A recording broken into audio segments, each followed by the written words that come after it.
to listen to the Lap Traffic Podcast. What is up, Lap Traffic Nation? Welcome to episode 250 of the Lap Traffic Podcast. I am your host, the Professor Brandon Crowd. Hope you all had a fantastic weekend. Hope you're having a fantastic week. Well, we added one more winner to the win column list, which is pretty exciting. Can't wait to get to all that here in just a bit. But before I do, this week's show is brought to you by Angry Brew. Roast the competition. Be the first to the finish line with 5 Lakes Angry Brew. Angry Brew is a massively caffeinated, amazing tasting, high octane power pack fuel that'll get you through the day, all day, every day. It's coffee with a punch. Go to angrybrew.com. Use code LAPPED, LAPPED. Get 10% off your order. You guys, if you've been following on Twitter, you've seen some Angry Brew giveaways, giving away some mugs, some t-shirts, Spencer Boyd autographed hat today, along with some Lap Traffic swag and all that good stuff. Why, if you may ask? Well, that's because to celebrate episode 250, which is dedicated to you guys, the listeners, the followers that have given me a reason to be here for 250 episodes, I've dubbed this week Listener Appreciation Week. So thank you to you guys. Huge props for all the follows, all the retweets, all that good stuff. And I'm happy to be able to return the favor and giving some stuff away throughout the week. So started on Sunday. Going to run through Friday. I'll be honest, Friday's giveaway is going to end early in the afternoon so that I can get to the post office and get everything shipped out and all that good stuff. So keep tuned to Twitter every day at Lap Traffic PC for new giveaways and fun ways to go about winning prizes and all that good stuff. So I'm excited. Oh, man, 250. Man, I'm baffled that this is carried on as strong as it has. But anyways, this weekend, man, hope you guys had a good time. Friday, friend's birthday, went to the old stomping grounds, which was fun to see some old friends and all that good stuff. And you guessed it, I got another round of golf in. I am taking advantage. I don't have a round planned this weekend, but I've got a huge golf outing that I'm playing in next week with Yunker Motorsports are going to be up in town, which is awesome. It's the Freddie the Pizza Man's autism annual autism golf outing, which is awesome. I played in it last year. It was incredible, so much fun, and am looking forward to that coming up in a couple weeks. And then Sunday, just plopped my butt on the couch and watched some racing because it rained all day. So there's that. Hope you guys enjoyed last week's show with Landon Castle, Dustin Albino. If not, you haven't checked it out, go check it out. And yeah, I'm excited. I've gotten the Jayski show caught up last week and the listener call-in show tonight with you guys to help celebrate episode 250, which is awesome. So those are you guys are the guests tonight, which is awesome. Got a lot of Lap Traffic diehards to talk to tonight, which is awesome. And then a special guest at the end of the show. If you read the title, you saw his name there, so it's not a surprise to you. But if you haven't and you've been around a while, you know who's got to be on every significant milestone show. And he'll close things out later on, which I'm excited about. I'm going to mix in talk about Knoxville, Atlanta with you guys, social media shout-outs, giveaway winners. Both Brian and Aaron will be on to have some fun on episode 250. And, of course, Lucky Dog lap down picks and fantasy towards the end of the show there. So there's all that good stuff. Let's get things rolling. Let's get our first caller on the line. All right, Lap Traffic Nation, to kick off this episode 250, dedicated to you guys, the followers, the listeners. We're going to kick things off with a little truck racing talk and have some fun. Dedicated guy to the Lucky Dog picks each and every week. Big follower, big supporter of the show. Welcome to the Lap Traffic Podcast. You can follow him on Twitter at 1985 Wagner. It's Scott Wagner. What's up, man? Oh, not a whole lot. Just living a dream. Yes, sir. Yes, I know it. All right, Matt. Well, let's start with this. First of all, thank you so much for being a part of the show. Thanks for being a avid listener and follower and all that good stuff, man. I really appreciate it. Not a problem. I enjoy it. Well, thank you. Thank you very much. I enjoy seeing the updates to the car on Tuesday nights, man. How's that thing coming? Oh, it's coming all right. I've been trying to get all the old primer off of it to see how much garbage body work's been done on it, and every panel just reveals more in-depth work that's going to take. So keeps pushing the completion date back. So there's some hidden Bondo work there, eh? Oh, yeah.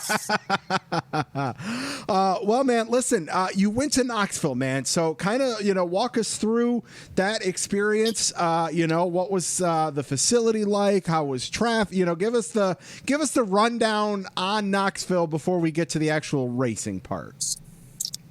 I was actually surprised. I figured, okay, gates opened at 4:30. We got there about 4:00. It wasn't bad. It's just like your small town track. There's only so much parking on the track, but all the business around there, throw some money my way. You can park in our parking lot. Sure. So it wasn't bad. We parked right across the street from on the backside of turns 1 and 2. So it wasn't too bad of a walk. Small town track. They really weren't set up for it, because the front stretch had 2 restrooms. The rear stretch seats had 1. So, and the lines for concessions and everything, because after each heat race, it'd get busy down there and stuff like that. Okay. They need to work on, getting people through quicker on that. But, it was a dirt track. I mean, it just everything, I'm used to seeing growing up around a dirt track here from around Omaha that was there for 50 years before they closed it, so somebody could build a golf course and $500,000 houses that they've done nothing with. Oh, wow. Oh, wow. No bitterness there, was there? Oh, man. So, but like I said, the racing was good. The only glitch was, and I tweeted the track on there why their lap counter or their position counter wasn't working, and they said the NASCAR scoring system wouldn't work with their system, so they weren't able to have that. And that was like the only glitch there was with it. That they weren't able to use their scoring pylon on between turn 3 and 4 to give lap counts and everything else. Okay. So, what about from a merch perspective? It was just the trucks, which most of the truck guys don't have their own hauler or anything like that. But was there, what was available to the fans from a sales perspective in that regard? Donnie Schatz had a trailer there. They had one stand that was race specific, but driver stuff for the regulars, there wasn't anything. Nothing. Wow, that's crazy. Yeah. So that was kind of disappointing. I wanted to get me some Spencer Boyd stuff while I was there, but yeah, they didn't have anything. Sure. All right. So. Well, let's talk about the race. Because the race itself it was interesting. It had a weird start, and then we saw the bleep show of an ending that this thing went till over midnight Eastern time. It was 4 overtime attempts, and it just became, it became what it shouldn't have become, in my opinion. So I'd like your thoughts on the racing and why maybe it ended up being the way it was towards the end. Yeah, I mean, I know a lot of people are complaining. Well, at the end of the race, they were down to 1 groove. I was kind of surprised that they redid it. Said they were going to do a track prep between the heat races and the feature, which surprised me. They didn't put any water back down on the track. They worked the upper sides of the corners and packed it back down, but they didn't put any additional moisture on the track. Wow. Dust was really never a problem. But like you said, growing up around, at a dirt track, towards the end of the night, every dirt track, you get to a point to where it's pretty much a 1 groove. Yeah. And so, okay, yeah, everybody's back down to the bottom. Okay, that's fine. That's what it is. It's dirt track racing. So I didn't see anything out of the ordinary. I know people were complaining about it. It's I go to dirt tracks all the time. Well, one, you go to watch cars that the power to weight ratio is a lot different than what these trucks are. Yeah. Yeah. And they fail to realize that when you're at that much of a different ratio, like twice the power to weight ratio, they're going to run a little different. Yeah. No, I agree. I agree. But I didn't see anything, wrong with what they're doing. And I think towards the end, the drivers get and they're, they get on that, let's try and go 3-4 wide all of a sudden, and not paying attention that they're on a dirt track, right, not pavement. So their mentality was not dirt track restart mentality. It was pavement mentality, where we can go 3-4 wide, and it doesn't work on a dirt track that way. Sure. And I also got to think, you're at a dirt track. It is different. You got guys that want to go make a name for themselves to get the win. And you also got guys that needed to maybe make something happen to try to gain some points in the standings if they're trying to maybe, win their way in. We only have one more truck race before the playoffs, and that's at Watkins Glen on August 7th. So some of these guys, not only is it a dirt track that they've never been to, that they're not used to racing on, it's also go time. Like, time is running out if these teams are going to make the playoffs. So I'm sure that added to some of the late race shenanigans a little bit as well. Yeah, like I said, a lot of our team, like you said, a lot of guys this is our last oval before the playoffs. It's dirt. I'm really not good on the road course, so I gotta shoot for it all here. Yep, absolutely. Absolutely. And that's, you look at Chandler Smith, who finished second. If he could have picked up that win, he's sitting on the outside looking in right now, so he's about 15 points back from 10th and with Stuart Friesen, so now he's got to go out and have an incredible day and pick up at a minimum 12, 13 spots at the road course, which is going to be a tall order there, but he's one spot away from picking up that win. If it not for Austin Hill there. So yeah, that's that to me, that's what we saw.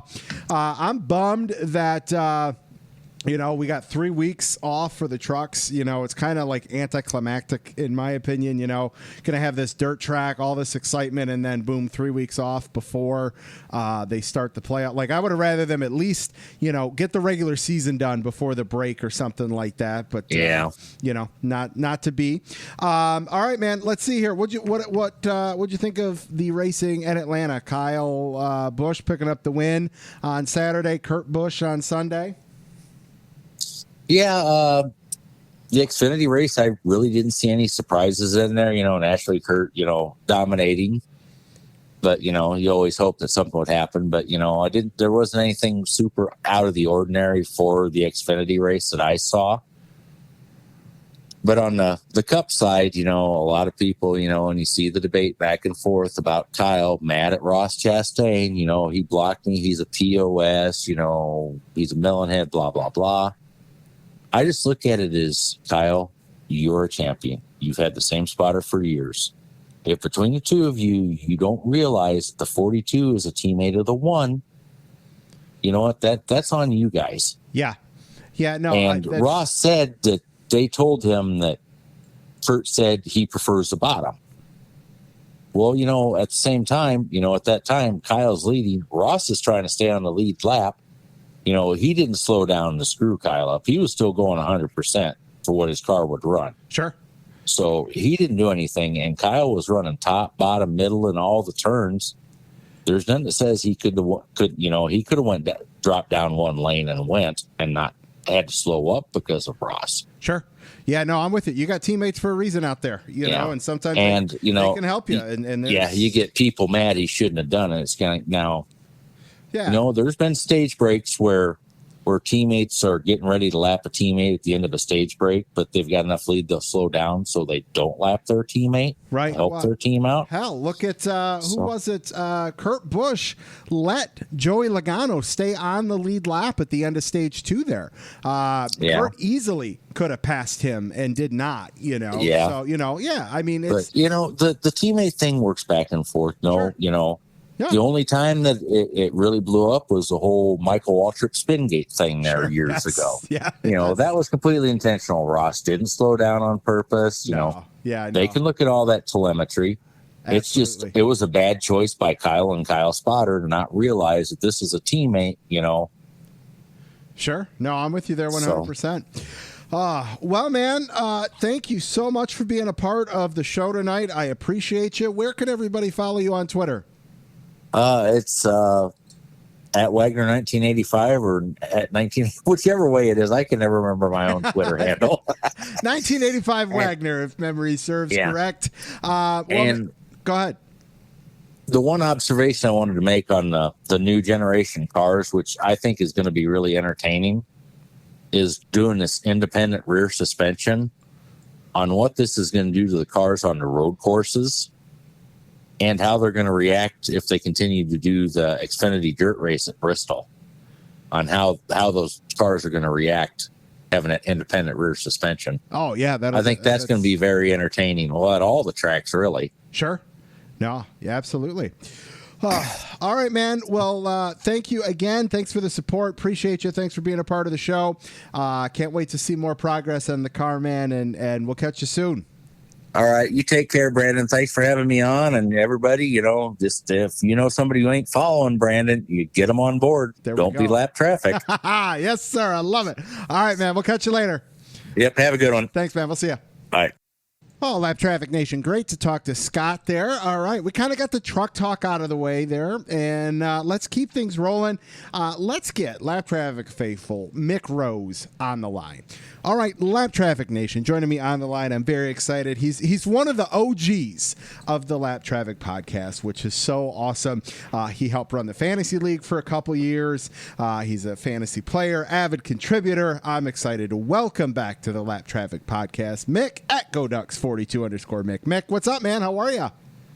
I'm doing great. Glad you had me on. I'm glad to have you on, man. Thank you so much for all of the support over the last 5 years. I really appreciate it, man. It means the world to me.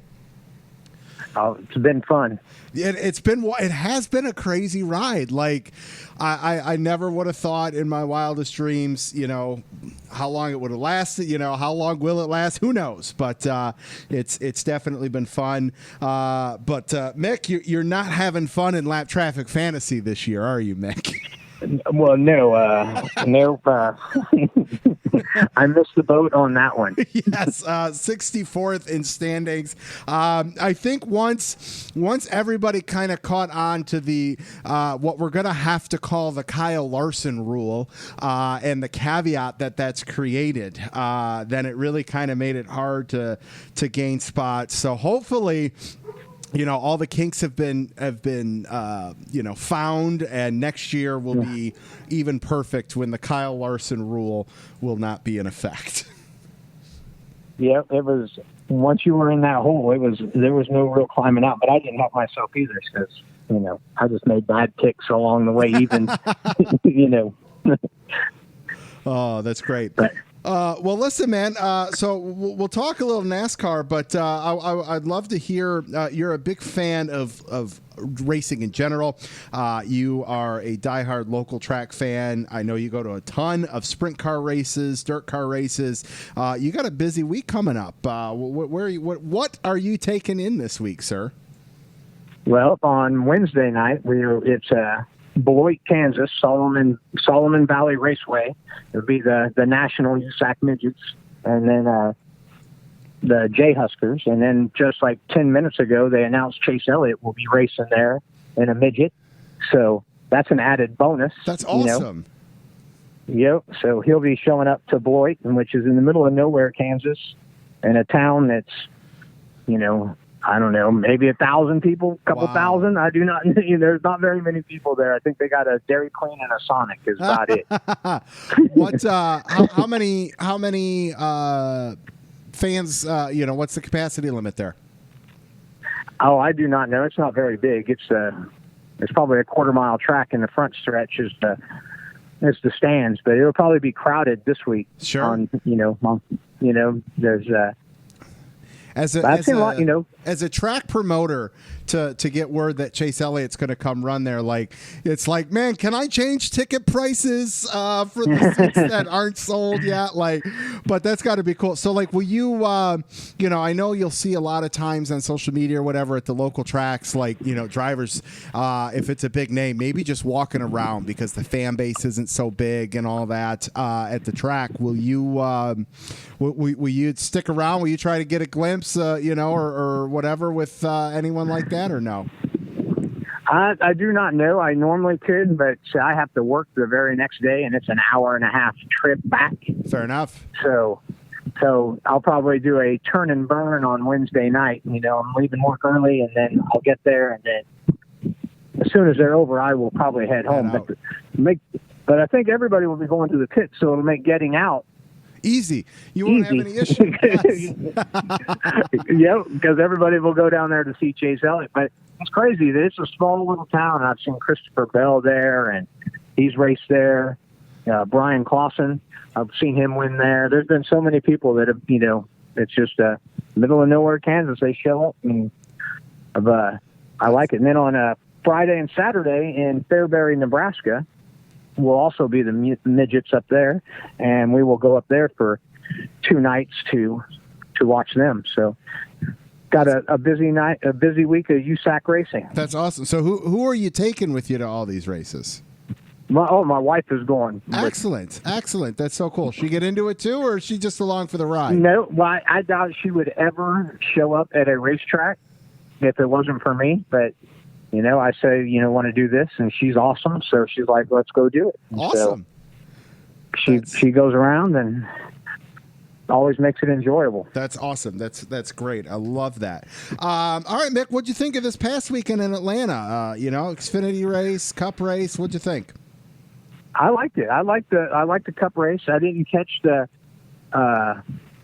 Xfinity race. I caught the very end of it, but I didn't catch the vast majority of it. But the Cup race kept me entertained the whole time. It seemed like some cars, were a little bit faster earlier on, and then some were faster later, and then it was just ongoing, and then at the end, I didn't know if Kyle was ever going to get back around him or how that was all going to play out, but I enjoyed it. I thought it was great. I mean, you couldn't have asked for a better ending, in my opinion, on a track surface than what we got when you look at, the battle between the Busch brothers, people unhappy after the race, the tore up track. It had an old school race feel to it towards the end for sure, at least. And I thought it was a perfect ending. Yeah, it was perfect. I know people were, some were happy that Chastain, was there. Some people were angry, So, yeah, it didn't make a bit of difference to me, I figured this racing, people are always going to be in your way. So, yes, teammate or not, So it's funny, like. I get why Kyle was mad, but at the same token, I wonder if they ask him after, because Kyle's always heated, whether it's a good heated because he's won or a bad heated because he finished second. I wonder when they get to New Hampshire this week if they ask him, hey, going back, are you really that upset with what Chastain did? Because isn't that racing?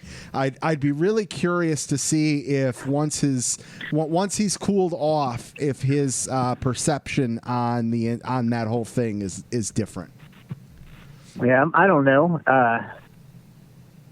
If it wasn't Ross Chastain, the guy is angry if he finishes second. Absolutely. Yes. He's always fueled. It just made it easier to point it out this time, but the guy likes to win, and I don't have a problem with that. No, I think he'd still be angry. He finishes second. It eats at him, and so.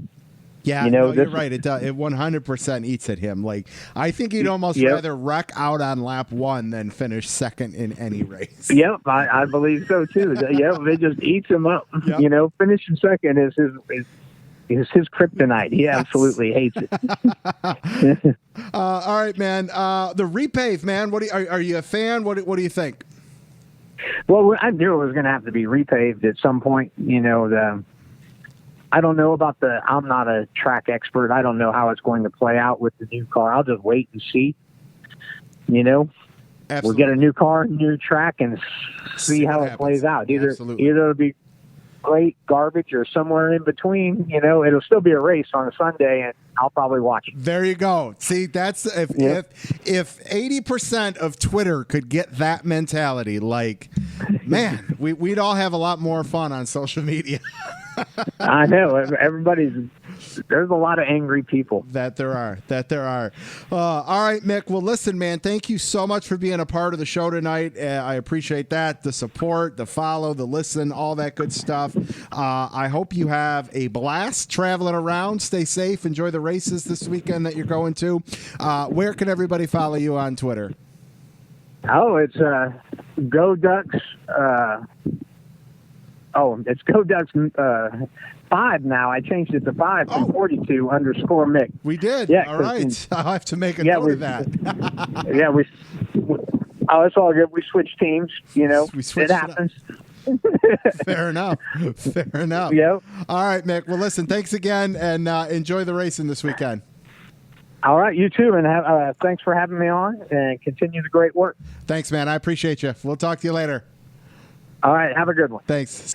All right, Lap Traffic Nation. Oh, I'm so excited. Joining me on the line, take two for these guys because someone forgot to turn their mic on. If you follow the Lap Traffic podcast, you probably follow them. It's AJ and Ryan from @Lugs Podcast. Guys, what's going on? How are you? We are doing great, Brandon. How are you doing? And congratulations on 250 episodes. First time, long timers. Yes. Thank you so much. Appreciate it. Yeah, it is your first time, which is crazy. I apologize. It should not be the case that this is your first time, but I'm happy to have you guys. And first time, long time, man. I know local sports stations in Metro Detroit, 97.1, they're notorious for playing some kind of a drop when somebody says first time, long time, but I'm not that creative. I don't have something lined up like that. So it's all good. But yeah, Brandon, man, congratulations on 250. Always looking forward to seeing you out at the Tweet Up out at MIS in August. Yes, sir, man. Are you going to be there?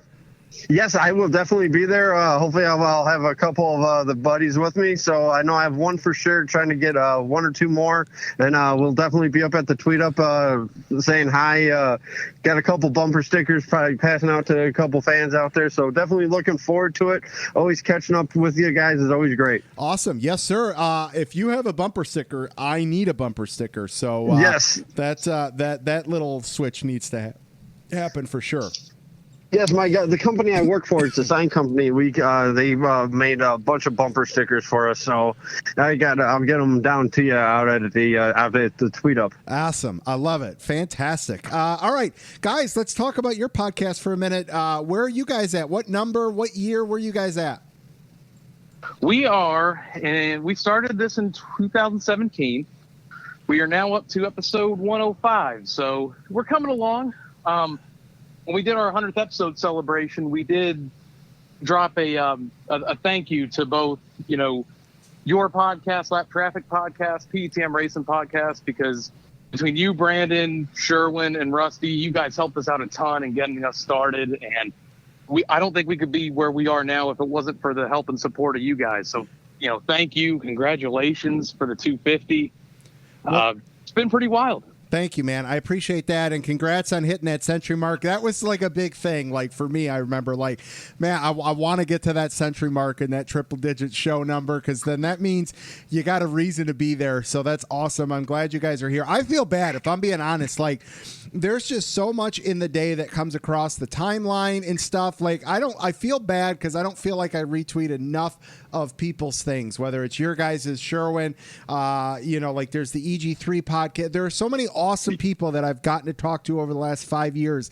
And it's just like, man, if I don't see it, then I don't think about it. And so I feel bad that I don't, I'm glad I'm glad you think I did something for you. I'm honored. I'm humbled by that. But if there's anything I can do in terms of, tag me in something, whatever. I tell everybody that because I hope they do the same for me, just to help keep the community growing strong and friendly on social media.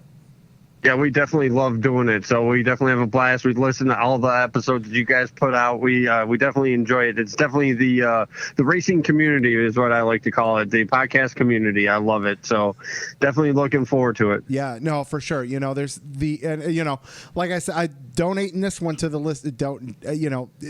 this one's for the listeners, because if not for them, not here. And the amateur podcast NASCAR listeners, if that's not a niche in and of itself, man, like everybody is so incredible, so awesome, and it's truly remarkable that people tune in to listen to. We're not the Bob Pockresses, we're not the Jeff Glucks, and for the fact that people still tune in to listen is remarkable to the community, because that means they love it, which is awesome. It is absolutely awesome. Like, the support from people that you've never met before in your entire life, maybe a few tweets here and there with them on Twitter, but like how far that has stretched, and helping us, helping you guys, like it's absolutely incredible. Yeah, no, it's something special. That is for sure. Let's see. All right, so I know Ryan. I know you're going to be at MIS. AJ, have you been to a race yet this year? You going to one this year? We took the girlfriend to the Daytona 500, first race of the year, and that is always awesome, no matter what the result is and who wins. And just love the atmosphere at Daytona for that first race of the year. If you haven't experienced it, you have to. It's one of those bucket list things. Whether you like super speedway racing or not, you got to get there for at least one race in your lifetime. No, I agree 100%. I need to get down there. There's so many things, like, last year with COVID, like, in 2019, I got to 6 different tracks.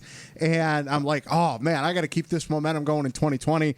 And then that obviously didn't happen. And now it's even a slow start into this year. So hopefully can make it to more than just MIS. We'll see. And but next year, man, hopefully get back up full throttle and start getting to some different tracks again for sure. Yeah, I got definitely Daytona on the bucket list. Hang out down there with AJ. We're gonna call it the Loose Lugs takes over Daytona. I love it. I love it. Yes, and hopefully we'll get AJ and his girlfriend up here to head out to MIS and do the same thing out at the Speedway. Yes, it's definitely been talked about. Yes, it has. I believe it. All right, well, let's talk about this past weekend real quick. What'd you guys think of the truck race, Knoxville, Cup, Xfinity, Atlanta? Where'd you guys take away from the weekend? Starting off with Knoxville. The Truck Series at Knoxville, which, of course, is in Iowa, not Tennessee, which I had been assuming all along. My bad there. Don't want to make any dirt fans mad with that one. I thought it was good up until those last, 5 laps of nothing but wrecking going on. Yeah, it's carnage. And, I thought it was exactly. It was like the Talladega of dirt track right there with that one of the wrecks took out 15 or 20 trucks. Yeah, it was just beating and banging. So now, what about the repave? Are you guys excited about the repave in Atlanta? Go ahead, Ryan. Go ahead. The repave with Atlanta, I'm looking forward to it. I like the increase of the banking, the narrowing of the track. But yeah, obviously with the track coming up on Sunday, it was definitely time for the repave at Atlanta. I'm looking forward to it. Hopefully they can get a second groove in quick. Yeah, that's what they're going to need, and we saw that issue with Michigan. Yes. Ryan, you're probably going to remember, before the repave, man, we had 2-3 lanes of race in there, all race, from start to finish. Exactly. And then that kind of faded away, and we're slowly starting to see it come back a little bit. So, we saw that happen with so many different repaves. Hopefully they take note on doing this the right way. And the problem is, we don't know what the new car is going to bring and look like on that track. So there's not going to be anything to really compare that against, because it's really going to be apples and oranges, a new car and a new track surface. So it's going to be interesting to see what we get at some of the intermediate tracks next year. Yeah, exactly. Go ahead, AJ. Do I want to see a repave of Atlanta? Absolutely not, because I think the racing has just been getting better and better. But that's a selfish point of view, because this track has been needing a repave for a long time now. You saw it firsthand on Sunday with the track coming up, middle of the race. It's definitely time. There's only so much patchwork you can do on a place like that for as long as it's been. What was it, 97? 97. 97. Yeah. 97 was the last one. So it's definitely time for it. I think it's going to take a couple years for the racing to get back to what it once was of old Atlanta. However, with the new configuration, I don't necessarily. I'm just so unsure about it at this point. Yeah, it's going to be interesting. You know, the nice thing is, you know, even though it may take a minute for the on-track racing to be there, that what they're going to do to that facility is going to hopefully bring people in regardless. And then once the racing gets better, then that'll sell itself. So hopefully that will help take care of any shortfalls at the start of things after the repave there. All right, guys, what's coming up? You guys going to take some time off with the Olympic break there, or what do you guys got coming up on your show over the next couple weeks? Yeah, we're going to do 105 this Thursday night, and we do them all on a live stream over on our YouTube page. You get to see our pretty faces. You get to see our pretty faces. Ryan's been doing a fantastic Scooby-Doo impression as of late. That's right. I in the middle of the I gotta do it. I gotta do it. I'll do it. Yes. Oh, that is spot on, my man. That's right. Spot on. But Thank you. We're doing that episode, and then we're going to take the next ensuing 3 weeks off. Fair enough. After that. Fair enough. We won't have an episode for New Hampshire, but we'll be back after the Olympic break, and we'll break down everything that happened in between. Awesome. I love it. All right, guys, where can everybody follow you personally and plug the show and where everyone can follow and find that? We are on iTunes, Podbean, Stitcher, YouTube, Spotify, iHeartRadio, all those good ones. Search in your search bar, Loose Lugs Podcast, and on Twitter, we are at Lugs Podcast. Brian, go ahead and give them where they can find you at. I'm on Twitter at rrancola88. Awesome. All right, guys. Well, listen, it was great to talk to you. Thank you so much for being a part of 250. Congrats on your 100th episode a couple weeks ago. That's awesome. And Ryan, hit me up. Look forward to meeting up with you at MIS here in a couple weeks, man. Yes, definitely. Can't wait. August 22nd. Can't get here quick enough, my man. I know that feeling. That's right. All right, guys. Take care. Yeah, right, thank you. Congratulations. Thank you. Yeah, congrats. All right, great to catch up with the guys from the Lugs Podcast. All right, let's take a little break from the calls. Let's do a little Lap Traffic social media. Everybody, make sure you check out the website, thelaptrafficpodcast.com, Facebook, The Lap Traffic Podcast, YouTube, The Lap Traffic Podcast, TikTok, Twitch, Instagram, Twitter, all at Lap Traffic PC. If you've made it this far into the show, leave a review wherever you're listening.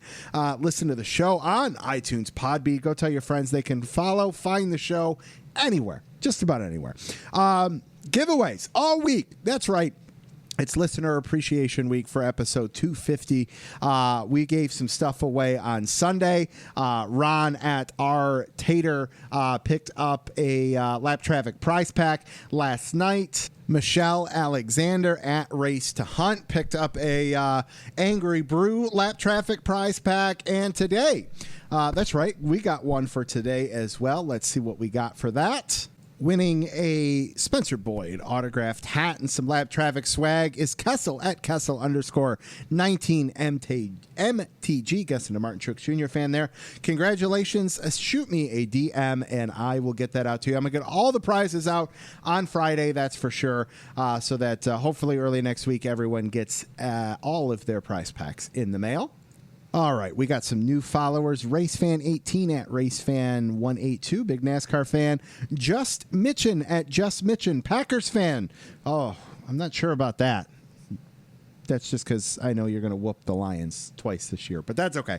Brandon Hall at Brandon1869680 Did I hear a niner in there? Co-host of Scrubbing the Tires. And Blaine Gravitt at Blaine Gravitt Loves Music and Barbecue. Now, I mean, that's what I do on Sundays. Music, barbecue, smoking, NASCAR, and seeing what kind of good meat creations we can come up with. That's for sure. Welcome to the show, everyone. Tell your friends. Don't forget to go to angrybrew.com. Use code LAPPED, LAPPED. Get 10% off at checkout. Stickers, koozies, I've got them for free. Fill out the contact page on the website, thelaptrafficpodcast.com. I'll send them out for free. All that good stuff. All right. let's get back to the calls. Let's get Jumpy Bob on the line. All right, Lap Traffic Nation joining me on the line. Excited to have him. Gotten to know him over the last, few months, season, so to speak. He's playing in Lap Traffic Fantasy League, although he might regret doing that. Welcome to the Lap Traffic Podcast. You can follow him on Twitter at Jumpy Bob. Jumpy Bob, what's up, man? How are you? Thank you very much for having me on again. We're doing well. Not Excellent. so good in the pool, as you had mentioned earlier, but we're doing okay. Yes, sir. Well, listen, man, thanks for coming on. Thanks for being a part of the dedication to the listeners here of episode 250, man. And you have quite a few listeners, which is great. Obviously, episode 250, you're going to gain a lot of traction, which is really good to see and to hear. Thank you. No, man, I'm glad. When did you hop on board, man? When did you start following and listening? It's been a couple of years, like a couple of years in the background. It was only started this season when I decided to drop the gauntlet and say, okay, I think I'm really good at this pool thing, and I'm going to have to interact a little bit more with you guys just to see how good the Canadians can be against these Americans and actually just against the world. To be honest with you, I've noticed recently there's a lot of people all around the world, Australia included, that are a part of this. So I feel pretty good that we're part of a big group. Yeah, no, it's so cool. Yeah, I mean, we've got the MOATF podcast over there in Great Britain playing. We got John Entwistle over in Australia playing. We got you and Cam. I mean, the Lap Traffic Podcast Fantasy League is intercontinental, which is awesome. International, absolutely. That's great. Yes, that's what I meant there. Oh, man. Yeah, well, I'm glad to have you and all that good stuff, man. That's awesome. How long you been a NASCAR fan? I have been a NASCAR fan since I believe I saw it the first time CBS carried it, because back then, up here in Canada, we didn't get much news about, the southern states and what they were doing for entertainment, like in racing. You always knew about Formula One and stuff like that, but I never got to see a stock car race. And I think that when I saw that on television on that Sunday, forget the fight and everything else, but the actual race itself, that was when I got really turned on to it. That's basically when it bit me. How about you? I really start, it had always been a part of like family watching. My grandpa worked for GM and, would take me to the races as a kid. But I really never really got into it unless it was something like that until 2001, late 2000s, early 2001. My uncle ran a fantasy pool back then. I was in high school making my own money so I could invest the $100 into the league kind of thing. And so then as I started getting into that and finding an interest on why and so it was really my senior year of high school, 2001 was when I really became a fan of the sport. And then it slowly, it was a gradual increase of, okay, I'm home. Okay. I got nothing else on TV. I'll turn it on to, oh, hey, I like this track. So I'm going to make sure I'm home. And to then, it's life now, basically. So it's my wife will tell everybody that I've only lied to her one time, and it was that I said that I kind of like NASCAR. She will tell you that is the only lie that I ever told. You know what? That's like me telling my wife I only drink occasionally. Right, yeah. That was the only one lie I told her. I only drink occasionally. Yes, sir. Yeah, so that was the thing. So from 2001 on, it took you, I'm going to say, 15, 16 years before you decided, I got 40 hours a week to spare. Why don't I start my own podcast? Right, yeah. Is that how it worked out? Well, kind of, right. So for me, it was like, all right, became the fan, started watching, started going to races, once I got my driver's license and was able to either, I would then take my grandpa to return the favor, or, finally, got some friends hooked into it to where we could go, and then started dragging the wife. And, then that turned into getting to meet some people, which turned into cold passes, which turned into hot passes, which was like, all right, can we get something further? What's the next step? And at that point, I had already had a career going and all that, so I didn't feel like I was going to be able to make a switch from a career perspective. And it was like, well, man, everybody's podcasting, everybody's doing this, like, let's see what happens. And here we are 5 years into a podcast, episode 250. And, just to be able to say I'm a small piece of the sport as an amateur, and have, gotten the respect of some local tracks like Michigan, Chicagoland, Richmond, Homestead, places that I've been and have reached out to. And a lot of is the credit to Michigan, because I reached out to Michigan and was like, hey, can we get access? And they were like, well, let's see what happens this time around. And then, reach back out to us, and Michigan just became such a huge supporter of the show, to the point of where, hey, if you want to go to another track, let us know. We'll reach out and kind of throw our blessing, if you will, to let that track know that you're legit, that you're not just some crazed fan, kind of thing, which, and then the drivers, I've gotten to know some of them over the years, to the point of where, and this is one of the coolest things for me, is I can walk into the garage and Landon Castle will recognize me by face. And I'm one of those people that can then go up and talk to Landon while people are trying to come up and get his autograph. When 6 years ago, I was the guy running up trying to get the autograph, So it's just been an incredible journey that has had some ups and downs, but it's been one of the coolest hobbies in the world. And if this is it, like if 250 is it and I'm done, which I'm not, but if it was, like, man, the memories and the things that I've gotten to do have just been incredible. You have a very strong support, both with the tracks that you've just mentioned and also with a lot of the players that are part of the NASCAR racing series, which is important, because every time, obviously, you do have a podcast, you have a lot of interesting guests that are directly involved with the sport of stock car racing. Yeah, no, it is. And, one of the things, I've got my, my email, and on the email, it's got like this little stat thing there that most people don't see, because, I'm not sending emails to you guys. But on there, it's just got some stats of the show and some of the past guests that I've had on there, in case it's like some PR rep that I've never talked to before that's got no clue who I am. Because, if you're Bob Pockrass, that name carries some clout behind it. If I say I'm Brandon with the Lap Traffic Podcast, I might get a couple dogs turning their head kind of confused, like, who? So, at least that way, if like at the end of an email they say, oh, wait a minute, this guy's had Jeff Striegel, Tyler Riddick, Alex Bowman on. Okay, I'm at least going to read the email now, hopefully, at least, Right. So, but, and it's, absolutely. Yeah, it's like, hey, Dale Jr.'s not been on the show. I don't think Dale Jr. is ever going to be on the show, and I'm okay with that. But I've had a lot of fun getting to talk to like some of the guys in the truck series that are now racing in the Xfinity series, and maybe, Cole Custer's been on the show, hell, I don't know, 6-7 times, so maybe when he's got 20 wins behind him, I might still be able to get him on the show. So we'll see where it goes, man. It's been a hell of a ride. It sounds great, honestly, and I'd like you to keep going. To be honest, you get a double, get a 500 podcast in. Hey, man, listen, there's I don't have any.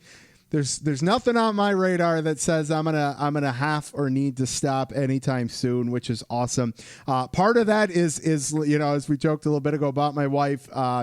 She gives me a lot of crap sometimes about the fact it's Friday and I want to get home from dinner or wherever in time for the truck race. But sometimes that happens, sometimes it doesn't. But she is such a big supporter of me doing this, and because she knows how much this sport means to me and how much I love it. And she's sitting upstairs watching TV, so she loses me on most Monday and Tuesday nights, but after 5 years, she's used to that, and like I said, she's such a huge supporter. So that's part of the reason why we've made it to 250, and there isn't an end in sight, at least for the foreseeable future.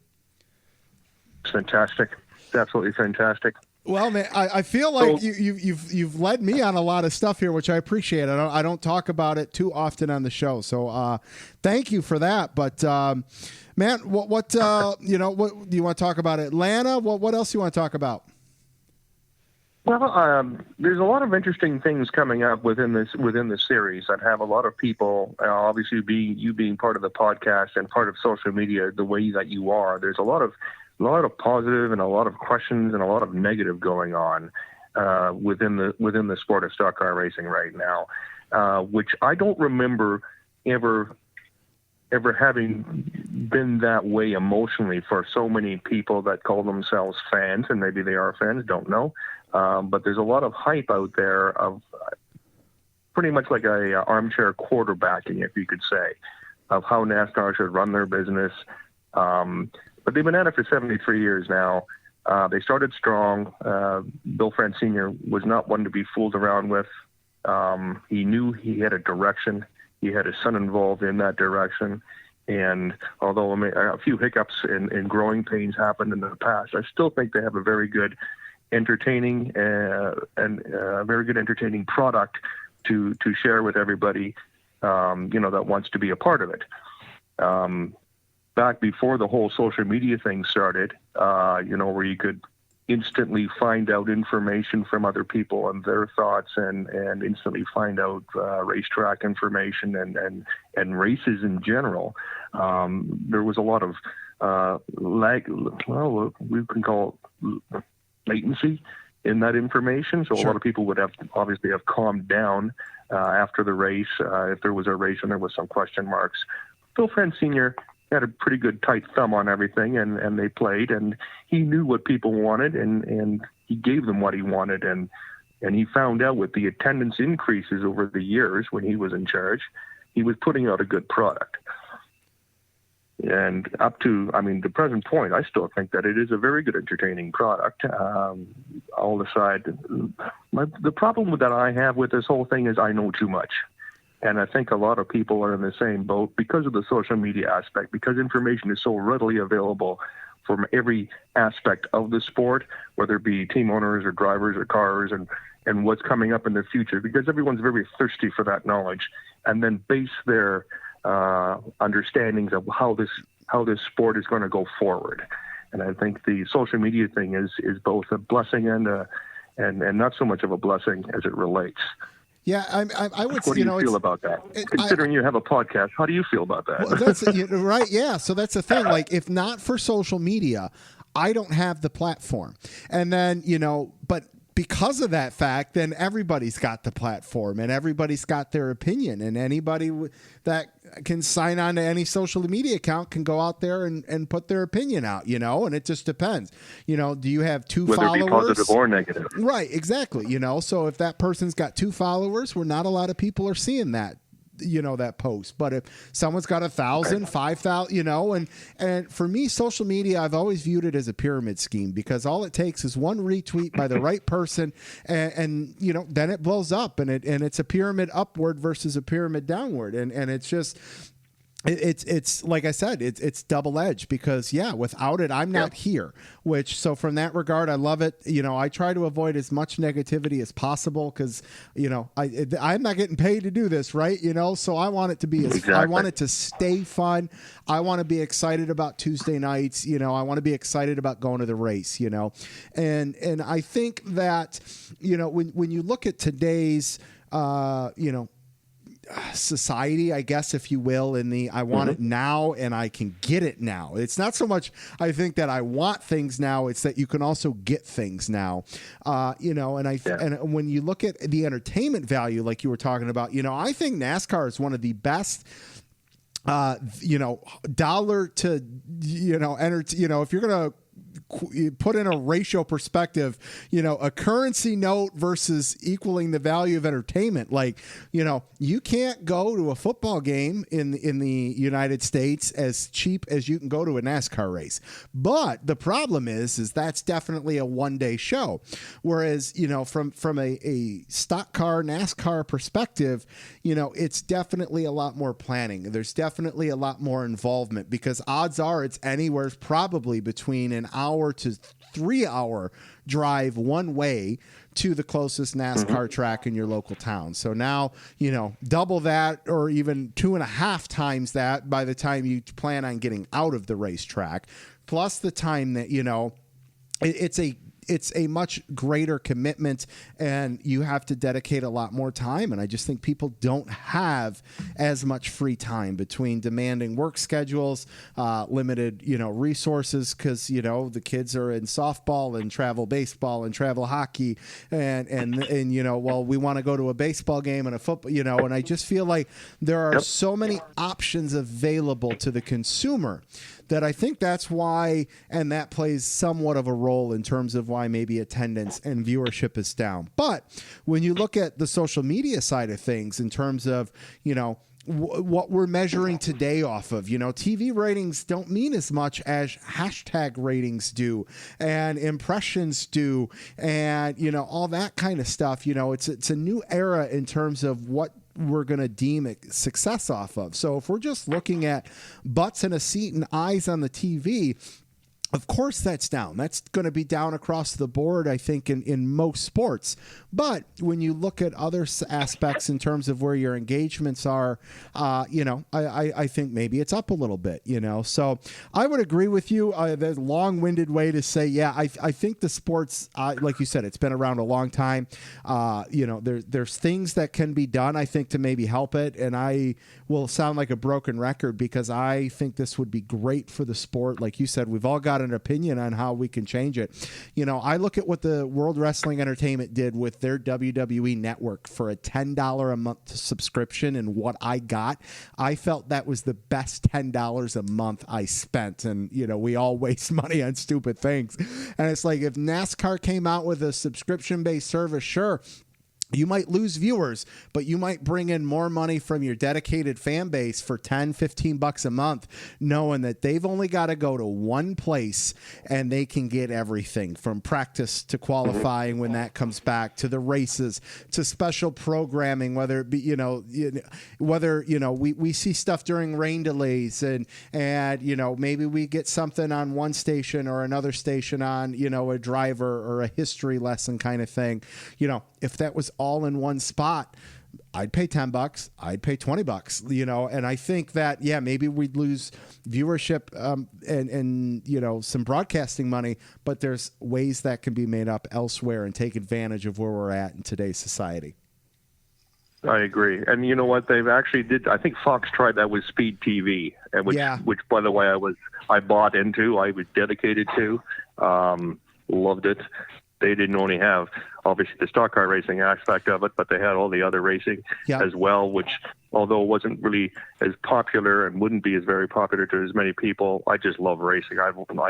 You know what? I'd watch people with race themselves around with their shopping carts in a Walmart parking lot if it was up to me. That's how much I enjoyed just racing. I think Speed TV was maybe ahead of its time a little bit, because that was before the era of smartphones and apps to where you could watch on the go, so something to that effect. Might be worth the investment. I absolutely agree with you. I think Speed TV was way ahead of its time, and if I had the ability to approach like a ESPN or something like that and propose nothing but a racing channel again, I think it'd be more welcomed now than it was back then. Absolutely. When they basically had to pull teeth to get it on the air. Yes. No, I'm with you.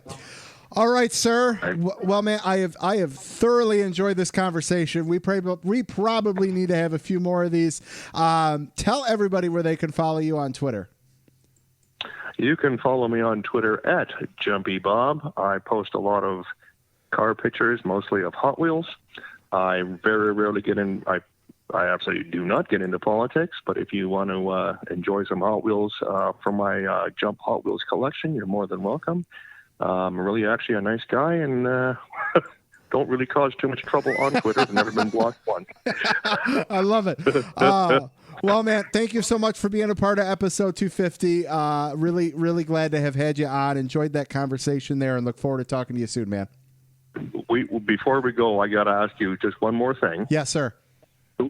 Who are your picks for this coming race. Oh, all right. I will tell you.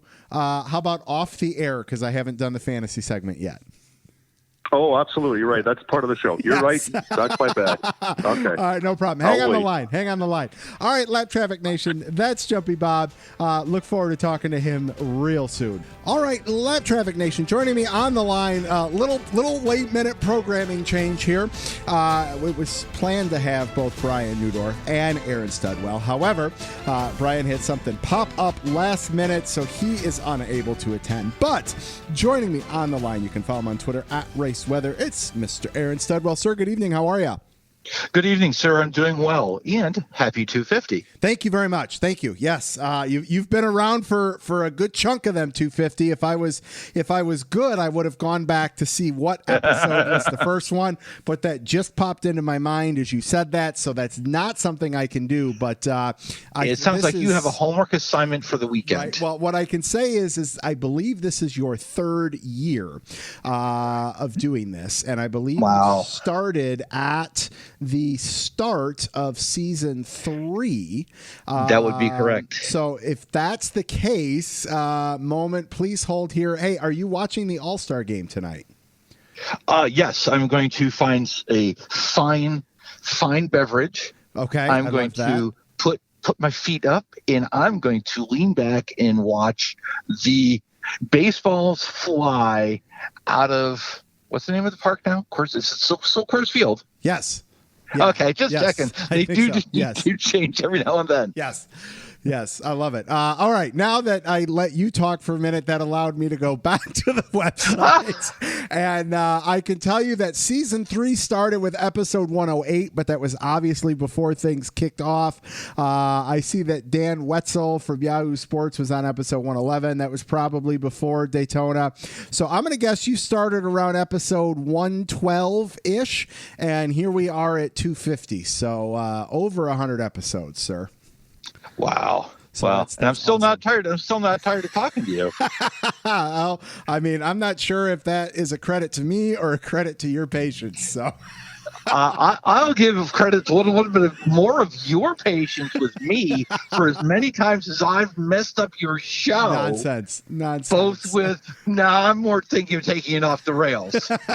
If you want to give a patience award, it's to your lovely wife, Lindsay. Yes. For as much as she's been through a move, medical stuff. Yes. Barbecue stuff. Yeah. Racing. Yes. We're good now. Yeah. She gets Patience of a kudos. saint. That's for sure. Yeah. If she listened. Yeah. Oh, if she listened. Yeah. I'll tell you what, you wait for that Facebook message. How's that? Yeah. You'll be waiting a minute. Yeah, I'm sure. She don't get around to them like she used to. So, oh man, that's funny. I love it. Well, listen, it's been a minute since you've been on. What'd you do over the 4th of July? Anything fun?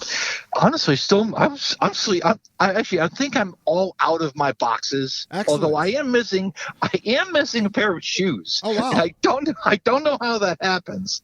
I think I tossed them in like a suitcase, which I haven't unpacked yet. I think I found it like underneath some stuff earlier. I'm like, I bet you that's where those shoes are. But I pretty much moved in, worked. I say work. Company's going great. I'm hoping we have some really exciting news by the end of August. Cool.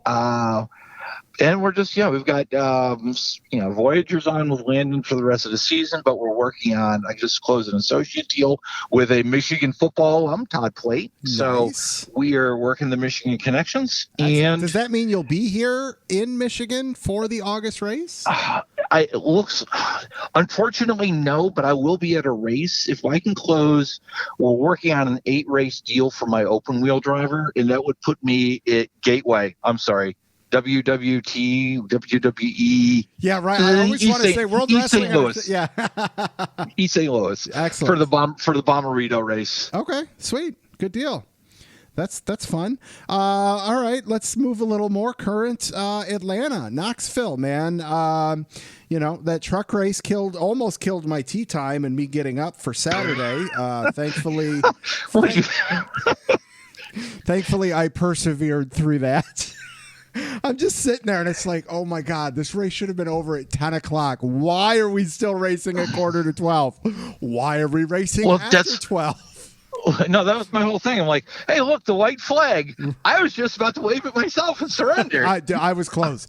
Like I had a 8:30 tea time. It was an hour drive. I'm like, you gotta stop and get a bagel. Like, I mean, I gotta get up. That's my own heart. I gotta get up at 6:30 in the morning, and it's midnight. I just worked all week. Like, and I get it. I mean, you want to talk about first world problems to complain about having to wake up at Saturday morning to go play golf, but it was just like, man, can this thing get over with sometime soon?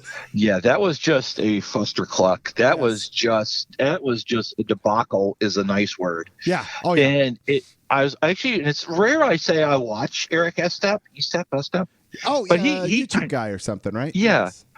And he doesn't follow me, which I really shouldn't have given promotion for that. Me either. But he's like, it really comes down to a lack of respect for others on track. They raced really nice. I mean, really nice. I mean, they raced well. The heats, the first two stages, third stages, they're like, oh, demolition derby time. Let's go. Well, all right. So here's, and man, I wish I could get in contact with this guy, because I debate that and I debate it respectfully. I know, and I'm more being facetious, but I've also heard from dirt track people I know that they should have taken a break.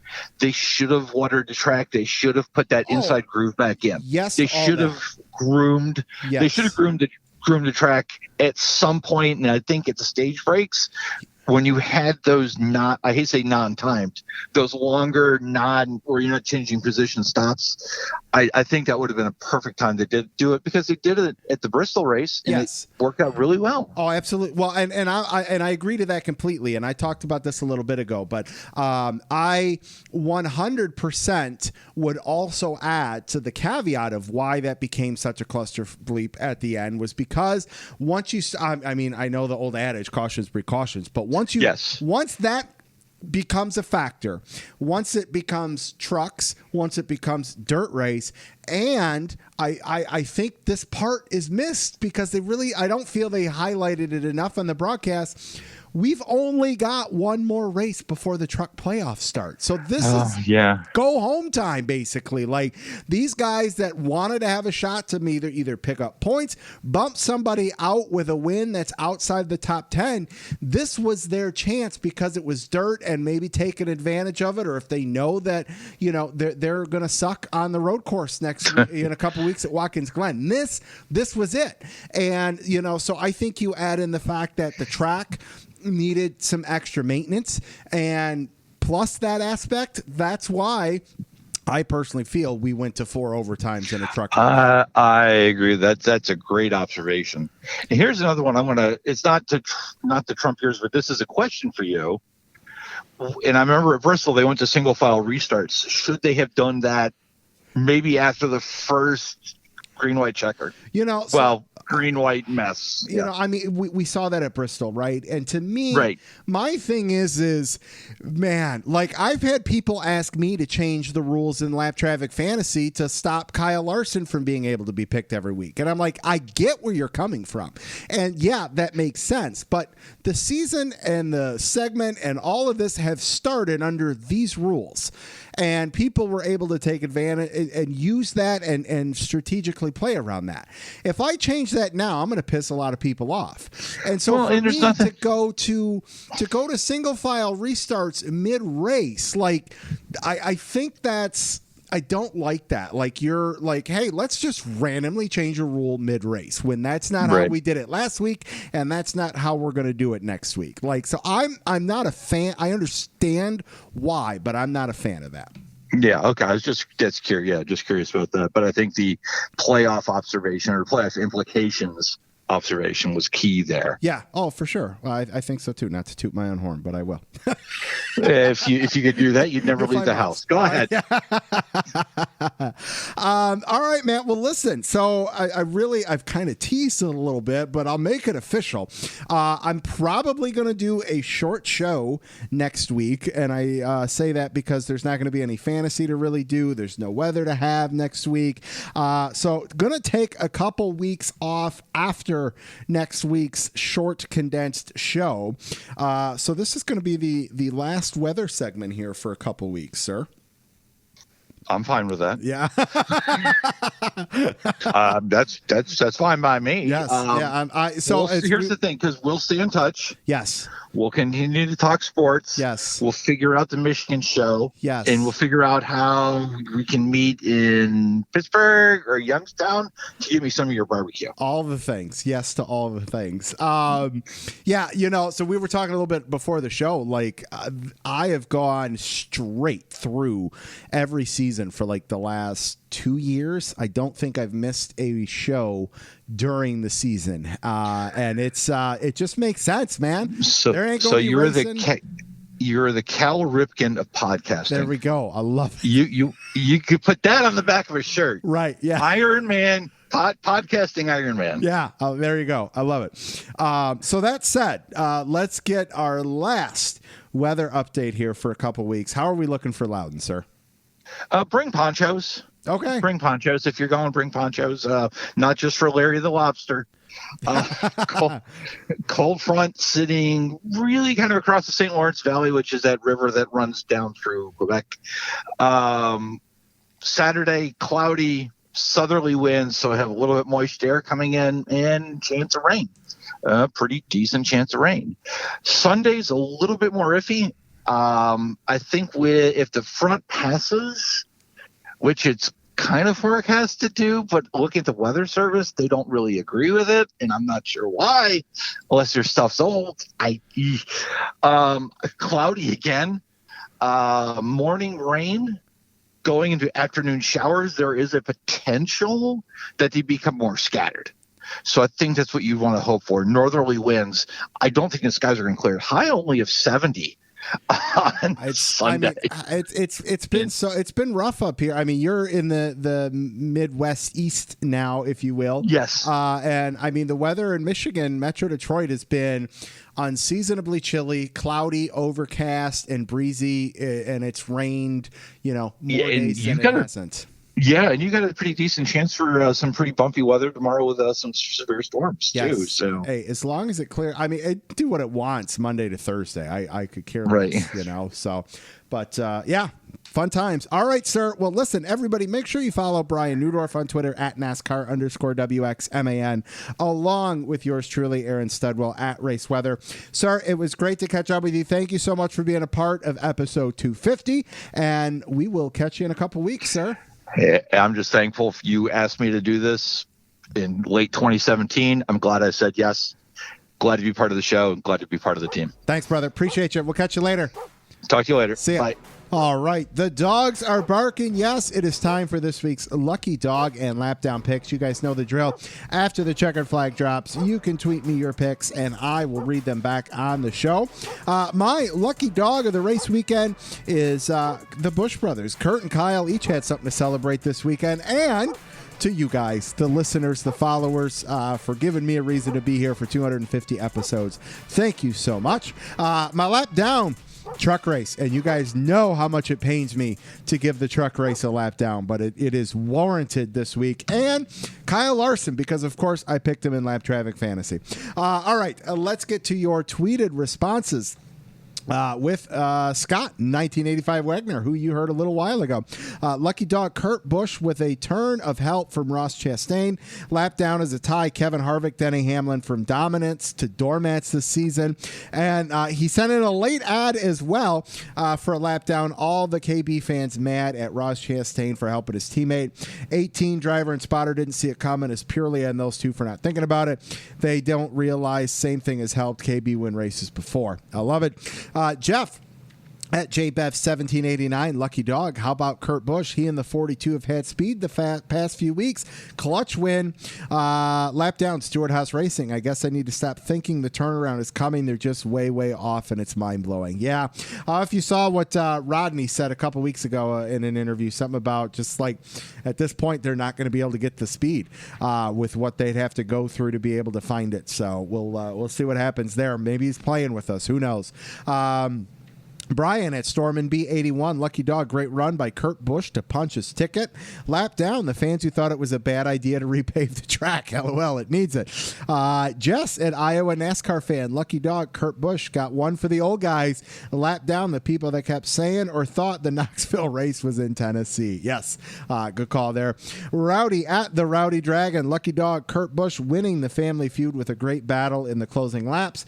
Lap down, Kyle Larson in the 5-car. You can't make those mistakes if you plan on running for the cup. Eddie at Eddie _ EG3, Lucky Dog, Ganassi Racing, Kurt Busch dominance with the Chastain assist. Lap down, Hemrick needs to find the golden horseshoe. Maybe he just needs to call Jimmy Johnson. I'm not sure. Kristen at K Hoglin 79, Lucky Dog, Kurt Busch for getting himself a spot in the playoffs. A lap down to Atlanta for the empty stands. Where are you at? Let's go back to Wisconsin where we can fill the place up. Colin at Colin _ cars. Lucky Dog to Kurt Busch. Best battle for the win this year. Lap down to Ricky Spinhouse. What's the over under? How many cars he's going to ruin before the end of the year? Well, I need to know where we were at now, and then I could set that line for you. Janet at Froggy16. Lucky Dog to Kurt. Go. Ross Chastain did him a huge solid. Lap down the Truck Series for looking like amateurs the last 10 laps at Knoxville. Roger at ROJODI's Lucky Dog, Kurt for the win, Ross for being a good teammate, and the horse rider in Iowa lapped down the Smith family in Atlanta for thinking fans want reconfiguration, and Kyle Busch for being a whiner. Love it. David at DFlint14. Already have my Lucky Dogs. He sent these in early. Lucky Dog, used sheet metal collectors. Lap down everyone involved in either race control or driving a truck. Great job convincing the fans at the greatest dirt track in the country that NASCAR is a joke. Ooh. That's strong, David. That's strong. But hey, I'll take me some sheet metal. Robin at SF49er Girl 16. Lucky Dog, definitely Kurt Busch. A lap down, Kyle Larson. And Carson at Carson Haglin. Lucky Dog, Kyle Busch going out on top in Xfinity, backing it up with a P2 in Cup race. Lap down the Knoxville fiasco. Started out as a great race, but ended in chaos. Need to go to the other Iowa track I might offer. And Chris at USMC _ NASCAR Fire. Lucky Dog, Kurt Busch, beast mode. Lap down, Chase Elliott. Would have been cool to see him join his dad as winners there.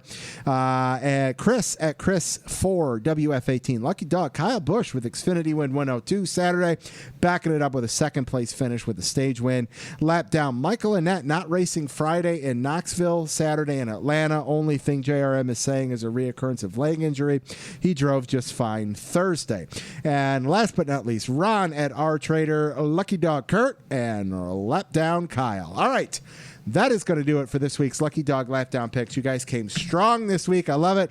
Let's get it strong one more week before the break. All right, let's keep things rolling. All right, normally there used to be that old wave around hotline. Somebody that used to close out the wave around hotline was Mr. Andrew Khantzian, and I think it's fitting we drop him in right about now. All right, Lap Traffic Nation, joining me on the line. He's so excited to be on because you haven't heard his voice in a minute since I decided to retire the Wave Around Hotline. It is the former voice of the Wave Around Hotline, Mr. Andrew Khantzian. Sir, how are you? I'm good, man. How are you? It's probably a good thing that you retired. It less edits you got to make on the show and less bleeps you got to put in. Right. Oh, man, things are good. Thank you so much for being a part of episode 250. You're one of the other OGs on tonight, which is awesome. So thanks for being along for the ride, man. Oh, thanks for having me on. I love being on here. And man, I can't believe it's been 250 episodes. I think I started around episode 8 or 10. Yeah, that's nuts, man. It's awesome. Well, listen, before we get to racing talk, let's get some baseball talk. All-Star games tonight. My Tigers have been kind of streaky. They're up, they're down. They hit a grand slam and still find a way to lose on Sunday. How are your Yankees doing, man? Oh, Brandon. You can't tease the Astros and then blow a 5-run lead to them in the 9th inning and then have them mock you, even though Altuve, took his shirt off and said, "Oh, I got no buzzers here," even though, the buzzer theory was not quite proven, but they were still cheating in 2019 with flashing lights in the outfield. And you guys can go look that up in one of the sports writers' books, just saying. So there's probably still cheating in my book. I hate the Astros with a passion. I'd rather see the Red Sox win. And the Yankees they're too right-handed. They're too slow, and they need to kind of maybe sell a little bit at the trade deadline. Fair enough. Now, all right. So now you're a very passionate sports person. The hatred for the Astros is noted. You are not a fan of some of the drivers that take the field every Sunday. Maybe driver the number 11, number 6. I could go on. What's fueled more, the Astros or some of the guys that you can't stand that drive on Sunday? Without a doubt, the Houston assholes, for sure. I mean, you can't ruin the integrity of the game and then act like you guys did nothing and cost people their careers and cost people millions of dollars in arbitration because Altuve took the MVP from Judge, and then take World Series from people and then act like, the players act like they're the victims, even though they all should have been banned. But Pete Rose is still banned, but he bet on his own team to win. Go figure. But right. That's neither here nor there. Are you going to watch the All-Star game tonight?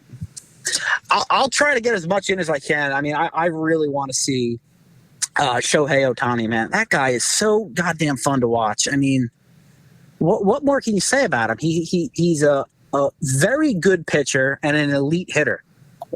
I mean, we've never seen anything like this in our lifetime for sure. No, I'm with you 100%. That's kind of how I felt about watching Cabrera a couple years ago. Like, just elite, just being able to take that in is just something special to behold. So I feel those are the generational talents that kind of come along in any sport, whether it's LeBron or Jordan or Brady. Outside of the sports we're talking about now, you just got to embrace them. I mean, yeah, I know people hated Tom Brady, but I mean, I'm not really a football fan, but it's kind of fun to be able to at least appreciate him more than I used to, I should say. Sure. Well, that's kind of, Tom Brady love-hate relationship with people is kind of like me with Kyle Busch. Like, before the podcast, I really developed appreciations for this sport on a whole different level with the podcast. Kyle Busch has grown on me. I have a greater understanding for why he is the way he is and all of that. So, yeah, no, I get that. And I think as Kyle Busch grows in his career and when he's retired and maybe in a booth or doing whatever, I think more people will become fans of his at that point in time. So we saw it with Gordon. We've seen it with DW. It's really kind of like that. All right, I didn't like you because you prevented my driver from winning, but now that you're not driving, I'll get on the bandwagon. Yeah, I'm kind of surprised more fans aren't on the Kyle Busch bandwagon, and I don't know what it is. Maybe it's because they don't like we'll call it the saltiness after a second place finish, which I can understand. Right. But it's entertaining. I mean, what more do you want? Do you want a guy to get out and say, "Oh, we had a good points day"? I gotta say, no, I don't want to see that. I want to see a guy say, "No, we lost. Yeah, Ross Chastain's a POS." Like, yes, that is what I want to see in a driver. Yeah, and I'm at the point right now where I don't root for or against Kyle Busch, but I'm so happy to watch him every Sunday. Sure. All right, now let's talk about Saturday, his win, and basically admitting on national TV that he's done at least for a while. And I say that meaning like, hey, Dale Jr. supposedly done, but he hops in an Xfinity car every once in a while, so we may see a one-off here or there. And hell, we may even see it next season. Who knows? But his, guaranteed 5 races a year is probably a done deal. Does that, where are you at with that? Are you happy with that? Would you rather see him in there?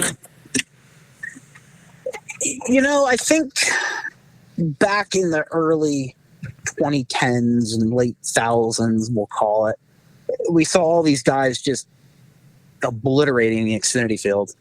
Cup guys, I mean, whether it was Carl Edwards or Matt Kenseth, Kevin Harvick, those guys. Sure. And we didn't really see a lot of young drivers develop through the ladder. And there was that low where we didn't really get many drivers, but the drivers that we got developed quickly, like a Keselowski, for example. I think what Kyle does for the Xfinity series outweighs the bad. Sure. And I think they're really going to miss him for a lot of reasons. As we are now, what are we, Brandon, 5 or 6 years into the limitations in the lower series? We're around there. Yeah. Give or take. I think it was right when I might have been like the year before the new playoff format. So yeah, we're around that. That sounds about right. Yeah. So I think as we've seen some of these younger drivers come in and just struggle. I mean, William Byron struggled, and the rookies last year. Yeah, Cole Custer won, but let's be real, he didn't really go out and win. It was kind of a fluky win. He went out and got a good restart. I think that's where you're going to see it, and you are seeing now the long-term effects of us locking some of the Cup drivers out of the lower series, and I think that's going to hurt because they all say, I mean, they were saying on your show, yeah, I love Kyle Busch is in the field. Yeah, he kicks our ass, but guess what? I know where I got to be better. Yes. Yeah. No. 100%. And they're going to hurt it from that's going to hurt from a competition standpoint, and I think to a lesser extent, maybe from a business standpoint, those are 5 more races that team has to fund out of pocket. Because Right. Kyle Busch is bringing his own sponsors. Kevin Harvick's going to bring his sponsors. Right. Carl Edwards brought his sponsors.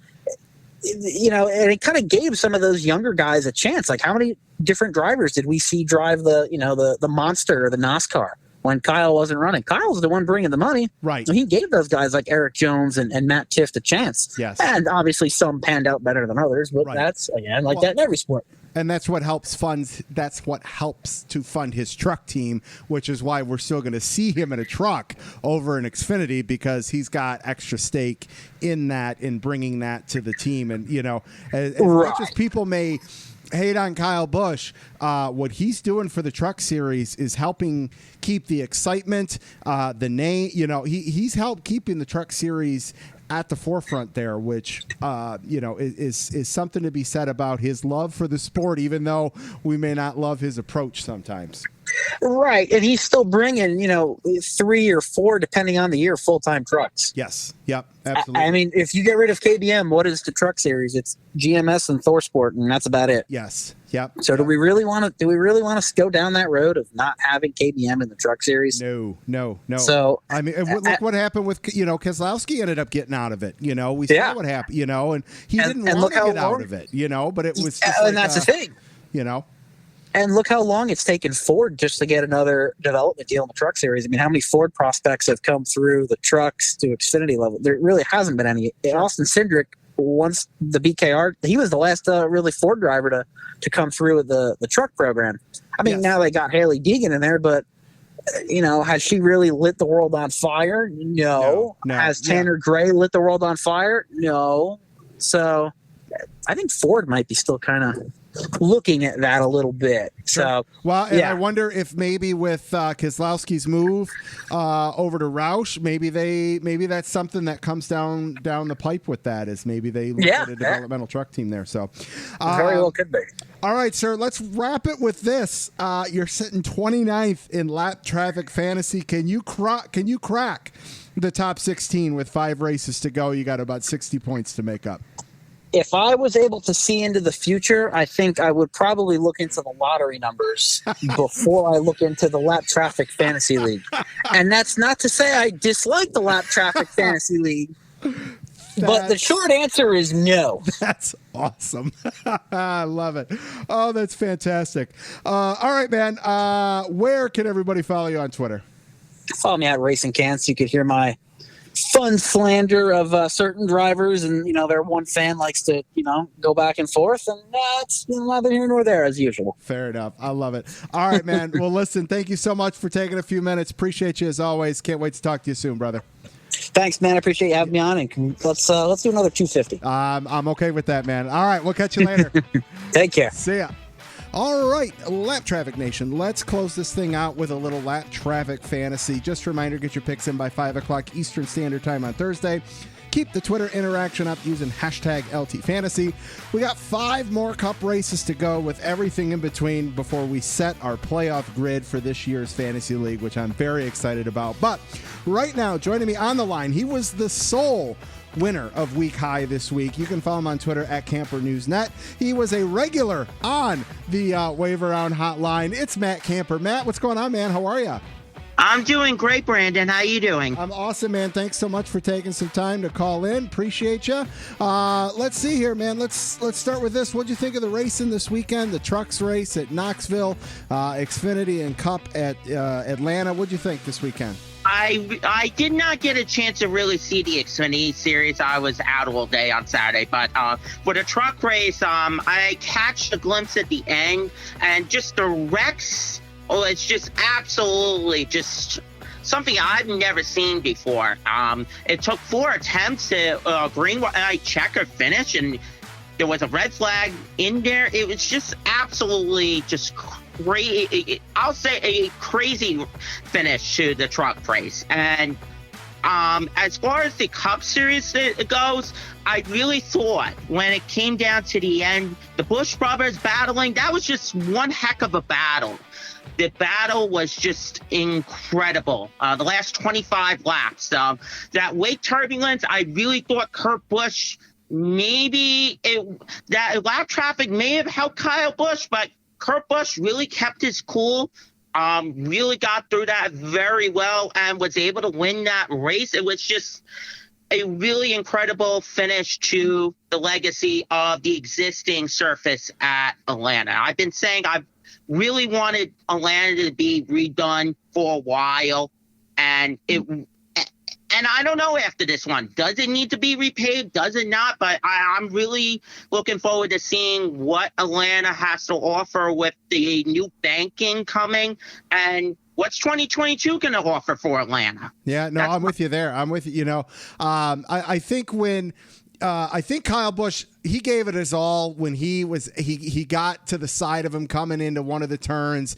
and Kurt was just had the momentum on the high line, and I think Kyle used up everything that he might have had there for that, you know. But like you said, it was an epic battle, which was great, you know. And yeah, I said it a little while ago, you know, it's just so.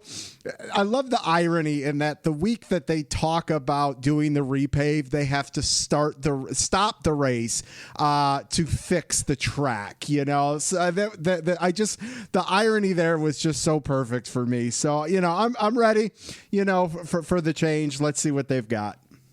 Exactly. I also thought with the I was like, that was just an irony, as you said, Brandon. With the concrete coming up and then having to make sure that was safe for the drivers to race. That was just an absolute irony. And when I saw that, I was like, this is exactly why I thought Atlanta needed to be repaid, because, you know, you don't want a situation, you know, in the future where the track surface comes up and then you have somebody get hurt. So I'm glad that they are repaving it. What I saw as far as the surface coming up, that really showed me exactly why Atlanta needed to be repaved. I'm glad they made the right decision in the long run. Yeah, no, I think it's going to make more exciting racing. The drivers have said this over the last week. They don't agree with it being repaved, but they didn't agree with the Bristol dirt track. But you saw what we got at the Bristol dirt track, and it was incredible racing.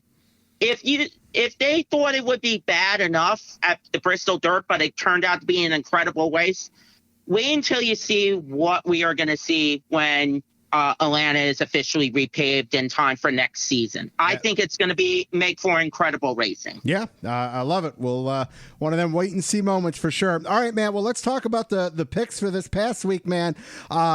You know, this was one of those weeks where if you went with the league standard as of late of Larson, Cindric, and John Hunter, you did not favor too well. And those that went outside of the norm were really able to pick up some ground. round, which you took advantage of that with Todd Gilliland in the Truck Series, AJ Allmendinger in the Xfinity Series, and you were one of 3 people that took Kurt Busch and got the payoff there. So 151 points. Nice job.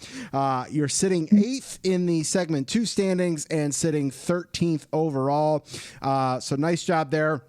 I went with the standards. I took John Hunter. I took Larson. I did go AJ, but I'm just trying to limp my way into the playoffs. So that was my strategy last week. So let's hit our top 10. I'm sorry, Brandy, if I can just say this as far as what you said, as far as this past week's picks. I've been towards the middle of the pack all year in the Laugh Traffic Fantasy League, and I was like, do I want to go with the norm, or do I want to try to see if I can get some points back? And that's why I decided to go with those 3 picks, because I need more points. And I wasn't sure. And, Kurt Busch, I wasn't sure. Todd Gilliland, I wasn't 100% sure. But it was a gamble, and it paid off. And I don't think I've ever had a points week in the Laugh Track Fantasy League like I did this week. That was just one heck of a run. Excellent, man. I love it. I really love the Fantasy League. This is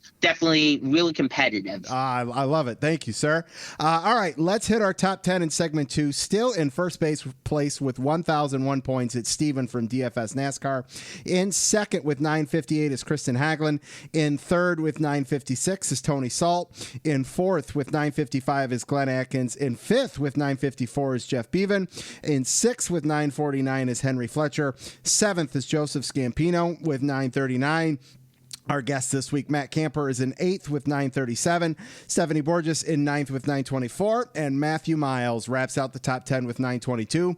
Over to the bonus points, which Matt picked up 2 this week. In first is Henry Fletcher with 9. John Etwinsel in 8th. Carson Haglund, Chad Robb, and Eric Sauter all have 6. And then there's just a slew after that. So if you make the playoffs, you're definitely getting some bonus points that carry through.